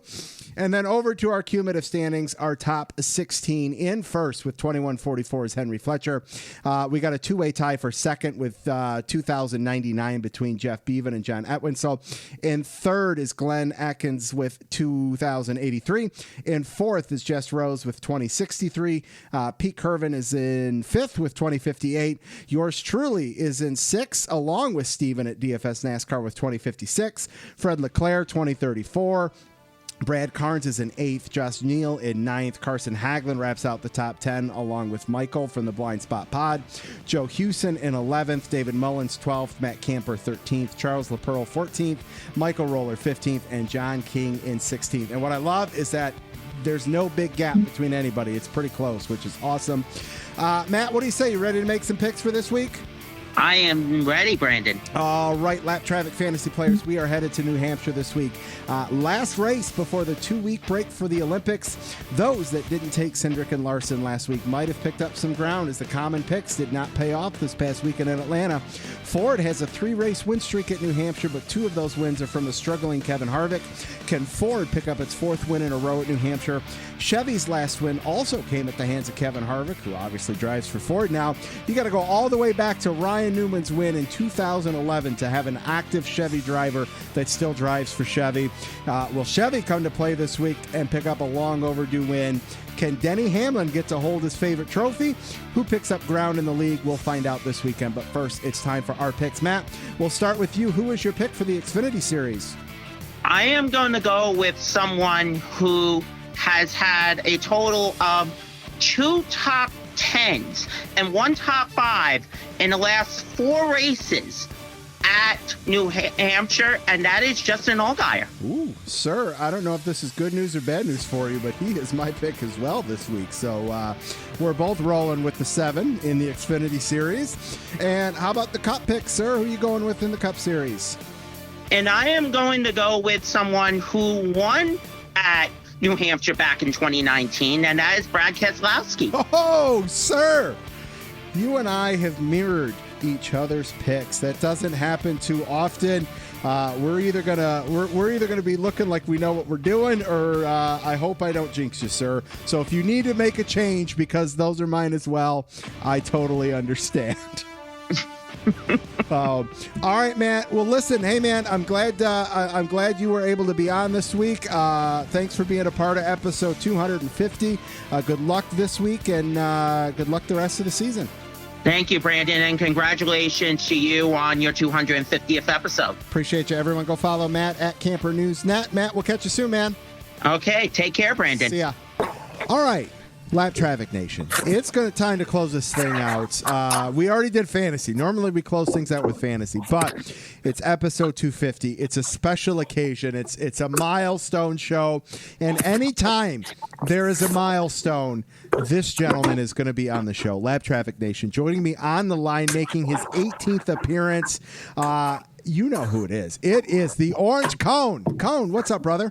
Right, everyone's fantasy man right here. That's right. All right, you don't need to have a fantasy segment. You just need to have me on. I love it, man. What's going on? How are you? So for the women who are into fat old guys with the dad bod situation going on, just so you know, dad bods are a thing. You're going to have to fight your way through a crazy Italian woman, but I'm your guy. Head to back or back to head. What was that? All right. Oh, man. Well, welcome to the show, man. 18. I know we talked about it a little while ago. Here's my thought. We're going to get you on one more time between now and the fall for the 19th appearance. And what would just be the coolest thing in the world is if for episode 20, you were up here with the crazy Italian lady. Yeah. For episode 20, in person, we can recap ARCA and the end of the NASCAR season. How about we do that? Let's plan on it. I think that's a great idea there, sir. Yes.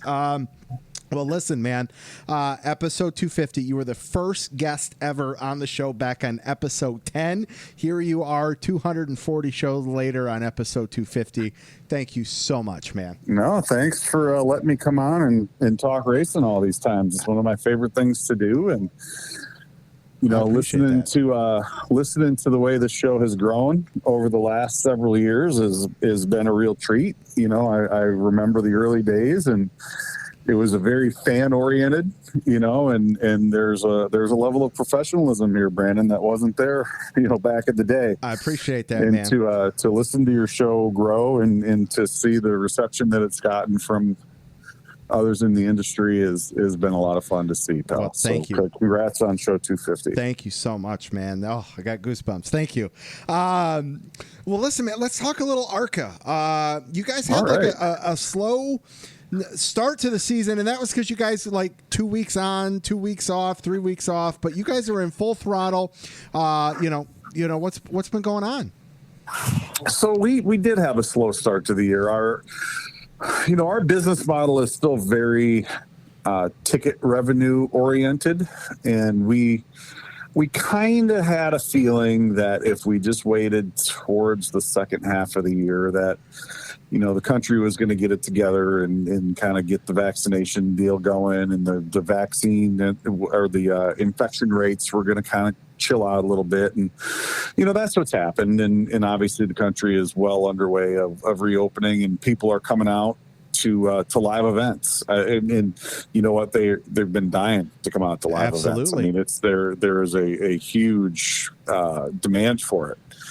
And, you know, we knew that if we were just patient, we'd get back into the swing of things. And we've had some short track races with just some incredible in-person crowds. We had a race out of Irwindale in California that sold every seat.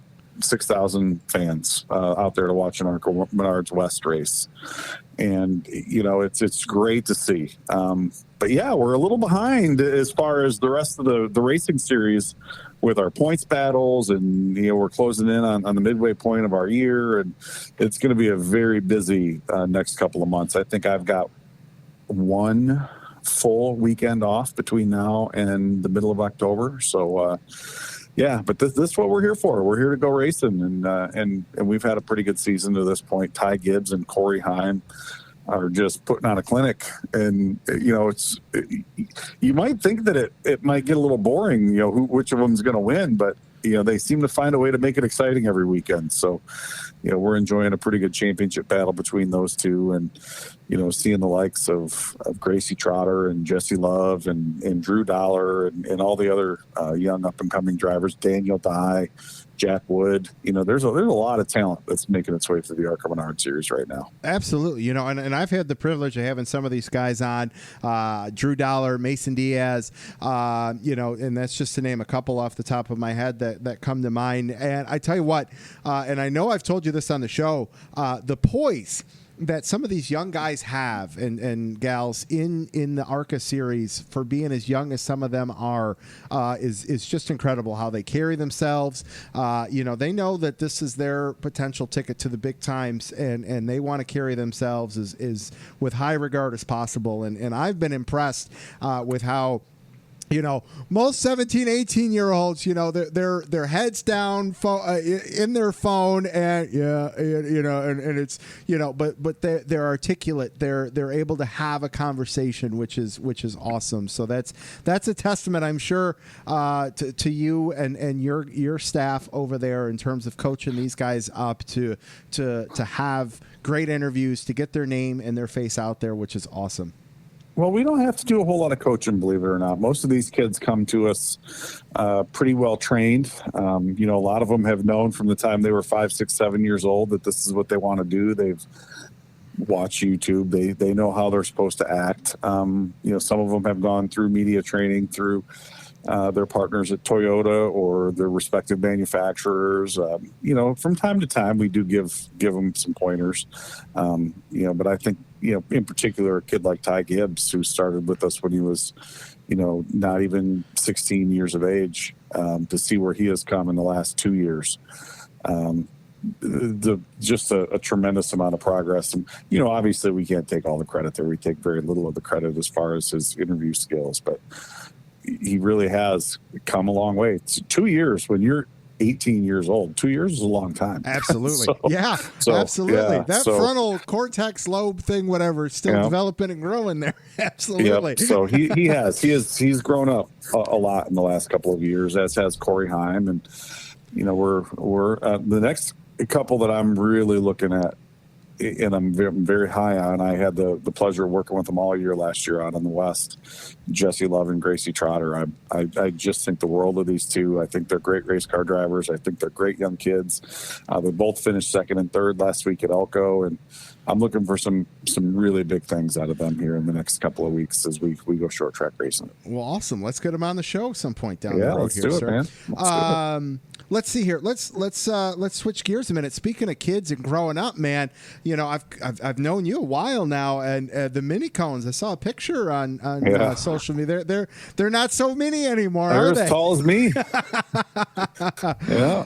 Saw you guys were out at the track. It's big smiles and all that, man. I'm glad to see that the family's doing well, sir. Yeah, they've had a pretty good couple of weeks here. We did.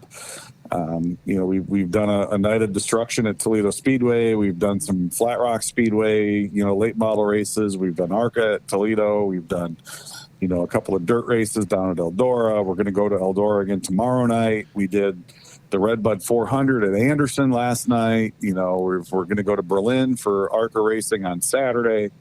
They've seen a lot of race car action so far this year, and they just eat it up. They love it. That's awesome. That is one of my favorite things is taking them and kind of showing them the inside, inside workings of the sport, and sitting through a couple of production meetings when you're at work, and then one of them looks at me and says, I had no idea how chaotic this job was. It's like, well, you never had any idea, because I'm just really good at what I do. I just make it look flawless. I make it look really easy. That's why I am who I am. That's right. I'm not good, but it is really cool to kind of expose them to the inside of this deal. And, I just enjoy going to the racetrack and hanging out with them more than anything. It's a lot of fun. Absolutely. Man, let's talk. You mentioned Eldora. First of all, I'm so jealous that Eldora is a drivable distance for a one night thing for you, because man, what I wouldn't give. We've had some legendary tweet ups at Eldora, man. What's up with the tweet ups? Are we getting back into the swing with those? So I know Gluck has had one. And of course that one was kind of organized by the guys over at Door Bumper Clear, including my best friend in the entire world, Brett Griffin. But I'll give those guys a lot of credit. They draw people, which is good. And, having a tweet up just to kind of get that thing reestablished, I think is good. We did. We had so much fun with those up at Michigan and the ones we did down at Eldora. And, I've been to them at Indy. I've been to them at Kentucky. And, I've always had so much fun hanging out with race fans and the people that we know on Twitter. And, Brandon, just so many wonderful memories over the years of seeing people that we know online and finally putting a face to the name. And I'm kind of jealous. I would like to get back to the racetrack and be in a position to go and do one of those. Maybe if we're able to go to the Cup weekend down in Indianapolis, I'll be able to participate in one of those. But yeah, man, I was looking at some pictures the other day of that one we did at Eldora. The one year you guys were down there, and there had to have been 70 people there. At least. It was incredible. At a truck race. Yes. 70 people at a tweet up at a truck race. Yes. That's incredible. One of the coolest things was for me to participate in those was, one, it was like, oh yeah, I think I've seen your name pop through my timeline on social media, and then to be able to maybe hand someone a sticker or a koozie, which starts a conversation, which starts an interaction on social. I mean, it was invaluable. Like, I couldn't put a price on some of those experiences to get to talk to people. Man. It's incredible. That's how people ask me, how'd you build such a big following on Twitter? And, a lot of people are going to say, well, it's because they used to talk about him on TV all the time. And, it's like, well, before that ever got to that point, I created conversations with people. I created discussions, and I included, I worked really hard to really cultivate relationships, person by person, and that's Absolutely. what it takes. And you guys have done a really nice job with that too. Well, thank you. Yeah. Well, speaking of tweet ups and giveaways of the sort, so this week I've dedicated to the listeners as Listener Appreciation Week with episode 250. It's been outside of you and Aaron Studwell. It's been nothing but listeners on the show, which has been a blast to do that. And I've been doing a ton of giveaways this week, and I thought something cool would be is to see how far people listen into the show and make a little trivia question to see the first person tomorrow that's able to respond with an answer to a question that I'm going to ask you right now. And so that's how we're going to do tomorrow, Wednesday's giveaway, is the first person that's able to tell me the year that the Orange Cone first went to MIS, his very first race, is going to win a lap traffic prize pack. So, Cone, tell everybody the year, and we'll see who the first person is. We'll tweet that out tomorrow morning. Do I have to answer honestly? All right, how about this? Your first recalled memory that you'd like to recall. I know it. I know the answer to it. It doesn't.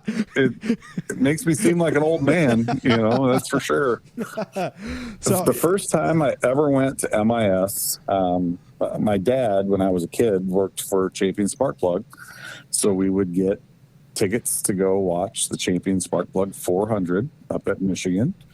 And the very first time I ever went up there was 1979. 1979. There you have it, guys. It's funny you mentioned Champion Spark Plugs. I have some very close friends of the family that used to work for Champion Spark Plugs. I wonder if they might know each other, and we'll have to have a conversation about that afterwards. It was a pretty big company back in the day, but if they worked here in Toledo, there's a real good chance they knew my dad and my grandfather. That's awesome. I love it. All right, man. Well, I appreciate you coming on, man. I know you know how much I appreciate you coming on. Where can everybody keep up with you on social media? Well, I challenge you to follow me at the Orange Cone on Twitter and follow me for more than a couple of days. It's usually it's just me talking about, my kids or my woman.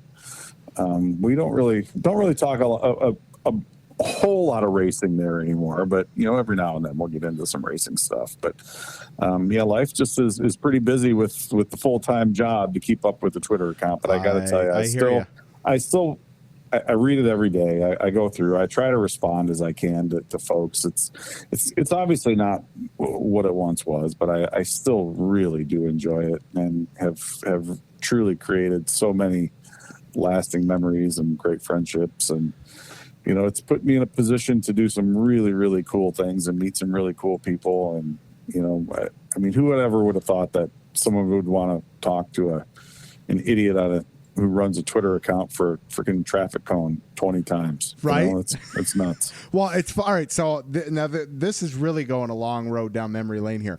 So I'm going to tell you, and I'm not going to hold you accountable if you don't remember this, because it was a long time ago. I remember my very first tweet to you from my personal Twitter account long before the podcast. And that was... Did I call you an idiot? No, no, but I wouldn't have been surprised if you would have. I sent you a picture. The wife and I were at Bronner's in Frankenmuth, Michigan, and there was a 6-pack of Christmas ornaments of orange cones, and I tweeted you a picture of that, and you knew right away where I was at. And that was the first tweet that I ever sent you. How about that? Yes. Yeah. Yes, so there's how about that? Fun little Very trip. cool. Yes, very cool. And it is. Look, when you have, and I'm not bragging by any stretch of the imagination here, because it's follower count does not matter to me at all anymore. It's just it's a number. I'm more concerned about the relationships that are involved. But when you do have that many followers, at times you do get inundated a lot of interactions with people. But it is amazing how many of those initial, interactions I can recall with people. There are a lot of people that, they'll say, "Hey, do you remember this tweet?" And I'll be like, "Oh, yeah, you know what? I do remember that." Yeah, I do, and that was a lot of fun.